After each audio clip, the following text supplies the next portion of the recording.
gente está voltando aqui com o deputado Floriano Pêssaro, que é paulistano, mas também votuporanguense de coração. Não, e de título, né? De título Recebi também? o título de cidadão votuporanguense. Olha que joia, então. Da Câmara de Votuporanga. Muito obrigado aos vereadores de Votuporanga também e ao reconhecimento do povo de Votuporanga. É de casa, é de casa. E a gente estava falando no bloco anterior de desenvolvimento, né? A gente teve, como eu falei, o desenvolvimento industrial, que é um desenvolvimento que ele cai na especulação e ele acaba demandando geração de renda. Como a gente falava e falei com o deputado Carlão, no outro programa, puxando esse gancho também, né, falando a questão da monocultura, etc. e tal, a questão da valorização da pequena propriedade, tudo isso entra dentro de um escopo de desenvolvimento que, sei lá, até a década de 90, início da década de 90, a gente pensava, olha, vamos crescer para depois a gente repartir o bolo. De fato, a gente viu que isso não se apregora, isso não vai durante o tempo, né? Não sei o que o senhor pensa em relação a isso. Olha, Padre Márcio, de fato, nós temos um problema de injustiça social baseado numa legislação. A legislação brasileira, ela é injusta com os mais pobres. Então, eu me pergunto, por que o Brasil é um país injusto, se não é um país necessariamente pobre, do ponto de vista do seu produto interno bruto, da sua produção, da sua riqueza? O Brasil é um país rico. Então, por que as pessoas são pobres? E eu cheguei à seguinte conclusão, especialmente agora no meu exercício do mandato federal, lá em Brasília, como deputado federal. O Brasil é um país injusto porque a legislação do Brasil mantém o país injusto. Vou dar um exemplo. A legislação tributária. O Brasil é um país que tributa sobre produtos, sobre consumo e não sobre propriedade ou renda. Sim. Então, um pobre paga o mesmo valor por um caderno ou por um lápis do que um rico. Um pobre vai pagar pelo saco de feijão a mesma coisa que um rico paga. Só que a diferença daquele valor do imposto que está lá em todos os produtos que você consome para um pobre é muito maior do que para um rico, sim, proporcional à renda dele. Então, isso por si faz com que o Brasil transfira por ano bilhões de reais dos mais pobres para os mais ricos. Não, eu acho que esse sistema é geral, né? É inacreditável. Geral, é inacreditável. Isso para dizer da questão tributária. O juro do mais rico é subsidiado, do mais pobre... Exatamente. Ele paga... Agora, isso para falar da questão tributária, que a gente poderia pensar, em última instância, que nós temos que fazer uma reforma tributária que desonere o consumo, para que as pessoas possam consumir mais e pagar menos imposto, e ter um imposto menos regressivo, né, um imposto que tire dos pobres e para dar para os ricos, e taxar... riqueza, propriedade fortunas, e renda. Porque quem ganha menos tem que pagar menos imposto. Quem ganha mais tem que pagar mais imposto. É óbvio isso. Só que no Brasil o óbvio não é praticado. Porque quando a gente fala de igualdade, que é o nosso sistema, né?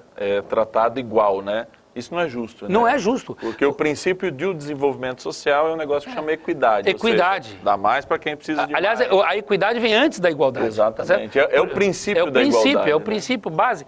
E veja, isso se aplica no ensino superior. Né? O Brasil gasta fortunas no ensino superior público, que é frequentado pelos mais ricos e não pelos pobres, quando deveria gastar recursos da educação na educação fundamental e básica, né? Que é para todos. Essa sim é universal. E que forma a instrumentação da língua, o pensamento lógico, é tudo na primeira, tudo no fundamental. E dou um outro exemplo, a Previdência. Essa Previdência que ninguém quer discutir no Brasil, e que é um equívoco, porque é uma enganação, nós não estamos discutindo aqui a Previdência dos mais pobres, o INSS, nós estamos discutindo a Previdência Pública, são os juízes, os promotores, os políticos também, os funcionários públicos em geral, que se aposentam com salários integrais, enquanto as pessoas mais pobres se aposentam... Esse como você está falando, esse pacto federativo no Brasil... eu acho que vem desde as capitanias hereditárias, etc. e tal, né? Que é de tirar do pobre, aí mais uma vez, não é só imposto, né? Que você tira a previdência do pobre para, de fato, não tenha dúvida, dar para o rico, né? Padre, não tenha dúvida. Pra quem ganha 40 mil reais por mês não sente vergonha. A Previdência Social no Brasil é uma vergonha. É uma vergonha. E cada vez que a gente fala de reforma... Mas aí existe uma força ideológica, acho que impede esse tipo de reforma, de questionamento, né? Claro. Que você vai no pobre, aí você busca nessa hora, né? Então essas classes que têm sindicatos organizados, que pleiteiam as corporações, etc e tal, que tem essa...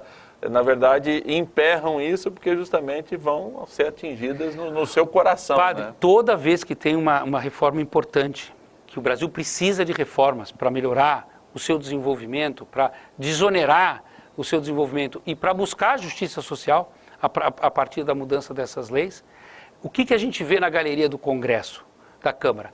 As corporações, Sim. os sindicatos, o funcionalismo, todas as corporações organizadas. Eu olho lá, não vejo um povo no sentido, né, literal da população mais pobre estar presente lá. Não estão. Sim. E não são organizados para isso. Então cabe a nós, aqueles que têm um mandato, o mandato da representação, cabe a nós defender o interesse público. Eu não estou no Congresso para defender uma ou outra corporação. Eu sou da área social. Eu trabalho com assistência social há 23 anos. Então, o meu interesse como deputado é defender os mais pobres, que é justamente aqueles que não têm representação.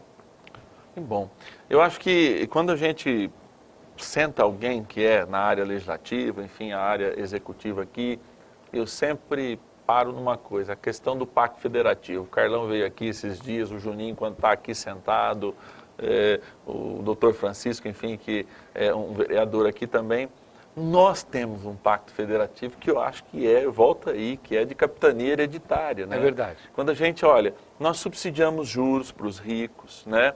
Nós deixamos bancos, não estou dizendo que eu também sou liberal nessa parte, eu sou um social-democrata de concepção, pelo menos. Assim, um centro-esquerda que acho que tem que crescer junto essas duas coisas, mas a gente tem juros subsidiados para grandes empréstimos e para o pequeno lá ele paga, a gente tinha um absurdo até o ano passado, 580%. E se não pagar, toma a terra dele. E toma tudo. Agora vai tomar a terra de um rico. Exatamente. Vai parar na justiça 10 anos de debate. Então quando você fala assim, eu acho que o grande problema hoje é geração de renda.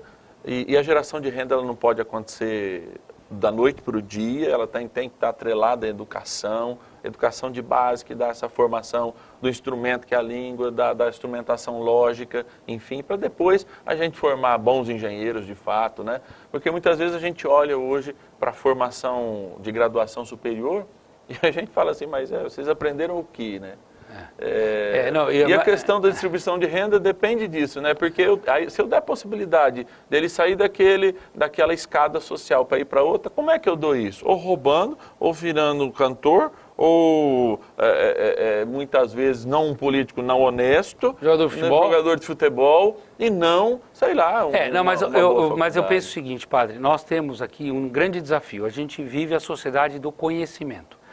Nem todo mundo precisa fazer faculdade, mas precisa ter uma vocação, um curso técnico, um curso tecnológico. Claro que aqueles que puderem estudar mais tempo, e eu digo puderem porque o estudo ele consome recursos e mesmo quando ele é gratuito, você tem que se sustentar de alguma forma.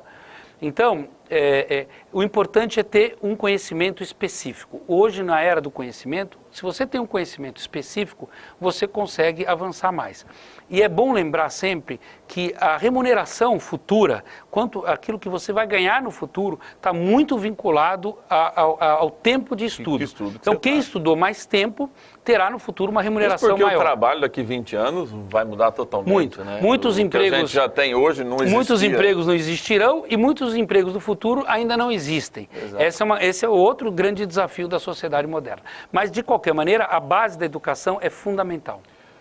Floriano, a gente já está no final e eu gostaria, antes de dizer da minha alegria poder receber aqui, abrir a sua agenda aí cheia de compromissos em Votuporanga. Obrigado, é um prazer. O programa Verdade em Questão, ele não é um programa religioso, embora seja um padre apresentando, mas que justamente a gente falou de muitas coisas.